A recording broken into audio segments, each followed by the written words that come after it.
तसं तर आज मंडे आहे, मुलं लेट उठतात, पण मीच लेट उठली, थकत आली. अजून झोपलेलं आहे, 8:30 वाजले. मम्मा ओपन बॉक्स करून आहे का तसंच आहे? Open box. इथे ना आम्ही ज्याची वाट बघत होतो ना खूप दिवसापासून, शेवटी ते पार्सल आलं. इथे ना माझ्या जाऊने बोलवलं होतं ते फ्लिपकार्टवरून TV युनिट. घरातले सर्वच त्याची वाट बघत होते, मीनू, मी, आर्यन, माझे मिस्टर. शेवटी ते आज आलं. सर्व खूप एक्सायटेड होते. डायरेक्ट आम्ही आमच्या गेट जवळच आलो. तसं तर ते आतमध्ये खोलून दाखवणारच होते आम्हाला, पण आमची जरा जास्तच एक्साइटमेंट होती म्हणून आम्ही दारातच उभं राहिलो जोपर्यंत त्यांनी ते पार्सल काढून आतमध्ये नेलं नाही. कैसे कैसे लोग रहते हैं यार यहाँ पर.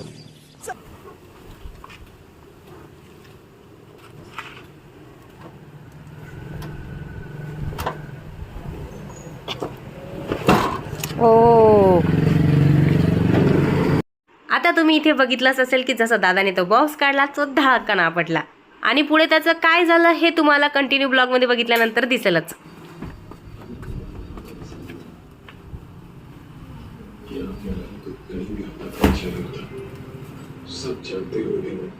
पिताजी को इससे ज्यादा करने का क्या हो सकता है कि पूरा प्यार किया उन्होंने मामा चर्चा के बारे में कुछ पता चला. आपके भारवा के और रंगा के 9 फोर्स मिलाएंगे तो हमारे 24 फोर्स बचे हुए किसी जसा दादाने अनबॉक्स करून दाखवला ना हा बॉक्स, त्यामध्ये आम्ही एक आणि एक पार्ट व्यवस्थित बघत होतो, कारण की वस्तू स्वस्त नव्हती, तब्बल 6,000ची आहे.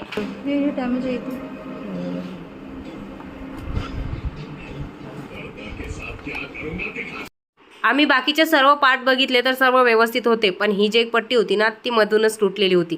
जसं ते डिलिव्हरी बॉय दादाला दाखवलं तर ते डिलिव्हरी बॉय बोलले की ताई मी लगेच त्याचा फोटो काढून आमचे जे पुढचे दादा आहेत त्यांना सांगतो. मग त्यांनी ते पुढच्या दादांना फोन करून त्याचा फोटो वगैरे पाठवला, आणि त्यांचं काय ते बोलणं झालं असेल. शेवटी त्या दादाने ते पॅक केलं आणि ते घेऊन गेले.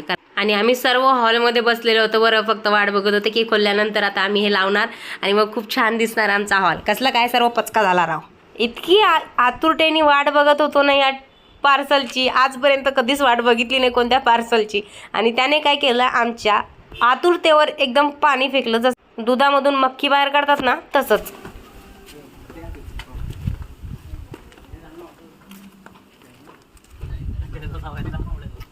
त्यानंतर आमच्या बिट्टूबाई घरी आल्या. आज आमचे सासरे जरा लवकर गेले होते घ्यायला, नाही तर खूप लेट करतात. आता ती मुलगी रडत असते म्हणून ते टाईमच्या आधी तिथे जाऊन बसता. इथे कद्दूची भाजी केली. काय आहे, बॉडी तरी आहे का. खूप महिन्यापासून चालू होतं माझं की बिट्टूसाठी ना ड्रायफ्रूटचे लाडू बनवावे, कारण ती ड्रायफ्रूट अजिबातच खात नाही आणि माझी इच्छा होत होती बनवायला, पण काय माझ्या घरी तूपच नव्हतं. आणि तूप नसलं तर आपण लड्डू बनवू शकत नाही. मला तरी ते तेलातले आवडत नाहीत खायला. आणि कसं आहे ना, या माध्यमातून माझी मुलगी तूप किंवा हे ड्रायफ्रूट आहे ते खाणार, तरी तसं तिला तूपसुद्धा आवडत नाही आणि ड्रायफ्रूटसुद्धा नाही. आज सकाळीच जाऊ त्यांच्या फ्रेंडकडून तूप घेऊन आल्या. जसं मला तूप दिसलं ना मी लगेचच लाडू बनवायला घेतले. आणि आज जाऊची सुट्टी असल्यामुळे जाऊचं नुसतं बारीक चिरीक घरातलं काम चालूच आहे, झोप अजिबात नाही आहे. आमच्या दोघींच्या गप्पाच चालू होत्या. ती विचारत होती काय बनवत आहे, तर तिला सांगितलं की मी बिट्टूसाठी लाडू बनवत आहे. त्यामध्ये तिला अक्रोड दिसलं, तिने टेस्ट करून बघितलं तर चेहरा तुम्ही बघितलाच तिने कसा केला होता, कारण की तिला सुद्धा अक्रोड आणि मला अजिबात आवडत नाही. मी शॉर्टकट मारत होती ना ग, जीवावर आलं होतं. कसं आहे ना, आता जाऊन हे भांडं आणलं जे तुम्हाला दिसत असेल ना, हे स्टीलचं आणलंय. तसं ते नॉनस्टिकचं आणत असतात, पण नॉनस्टिक असो किंवा स्टीलचं, या भांड्याला ना लाकडी जो असतो ना स्पून तोच यूज करायचा असतो. आणि मला जर तो लाकडी दिसला नाही तर मी स्टीलचाच यूज करते, आणि त्या स्टीलचा यूज केल्याने ते भांडे लवकर खराब होतात. म्हणून सतत मला जाऊ लक्षात देत असते की तुला तो वापरायचा नाही आहे, लाकडी चम्मच वापरायचा आहे.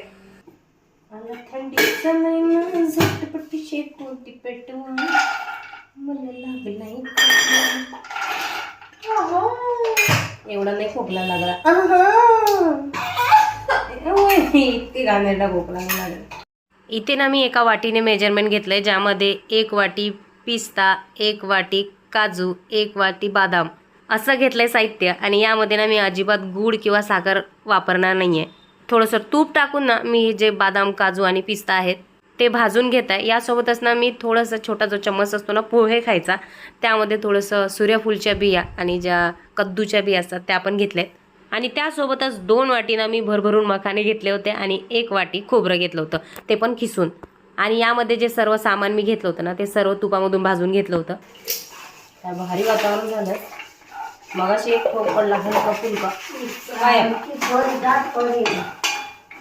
पण तेव्हापासून कुठे पाऊस आहे? तुम्हाला विचार पडला असेल की यामध्ये गूळ टाकत नाही, साखर टाकत नाही, मग टाकते काय? तर यामध्ये मी टाकणार आहे खजूर आणि मनुके, ज्यामुळे आपल्याला या लड्डूमध्ये ना गूळ वापरायची गरज पडेल ना साखर. तर ते थंड होत आहे ना तोपर्यंत मी चहा ठेवून घेतला होता आणि जाऊ भांडी घासत होत्या, कारण आमच्या ज्या नवीन बाई आल्यात ना त्यांना जरा बरं नाही आहे, त्यामुळे त्यांनी घेतली होती सुट्टी. भाजलेलं सर्व साहित्य मी असं जाडसर मिक्सरमधून काढून घेतलं होतं. त्यानंतर मी घेतली ओली खजूर आणि थोडेसे मनुके, आणि जी ओली खजूर होती ना मी ती थोडीशी तोडूनच मिक्सरच्या भांड्यामध्ये टाकली. आणि जर तुम्ही तशीच टाकली ना तर आपल्या मिक्सरच्या भांड्याची हालत काय होते माहितीच आहे, म्हणून मी ते तोडून टाकले होते. मिक्सरमधून मी ते बारीक करून घेतलं अशा पद्धतीने. नंतर मी ते जे आपण मिक्सरमधून काढलेलं होतं ते खजूरचं बॅटर टाकलं त्यामध्ये आणि सर्व मिक्स केलं. आणि वरून ना थोडंसं हे पण टाकलं होतं, काय म्हणतात त्याला, जायफळ आणि विलायची पावडर, जेणेकरून त्याचा स्वाद यावं म्हणून. परत मी सर्व साहित्य एकत्र केलं आणि त्याचे गोल गोल लाडू बनवायला घेतले. या लाडूची साईज मी छोटीच ठेवली आहे आणि जेव्हा मी माझ्या मुलीला देईल ना हे खायला तर तिला सांगणार की हे चॉकलेट आहे. आणि याची टेस्ट एवढी भारी झाली होती ना, असं वाटत होतं की हे छोटे छोटे दिसणारे सर्व लाडू मीच खाऊन घ्यावं. पण नंतर मी स्वतःला सावरलं, म्हटलं ते तुझ्यासाठी नाही तर तुझ्या मुलीसाठी बनवलेले आहेत. तेवढ्यात आरूसुद्धा ट्युशनवरून आला आणि त्याने पण टेस्ट केला, खूप छान झाला मम्मी म्हणाला. नंतर खूप वेळ आम्ही दोघी तिघी आणि मुलं वगैरे गप्पा करत बसलो. थोड्या वेळ मुलांना सुद्धा द्यावा लागतो, छान वाटतं त्यांना पण. आज आमचा विषय लय हार्ड आहे, कारण आज मी बनवतोय खिचडी. तर सर्व तयारी मी करून देत आहे.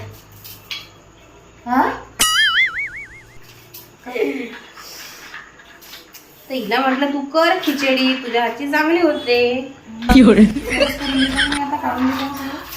आम्ही तुला तेच म्हटलं, मी सर्व करून देते, तू फोडणी दे.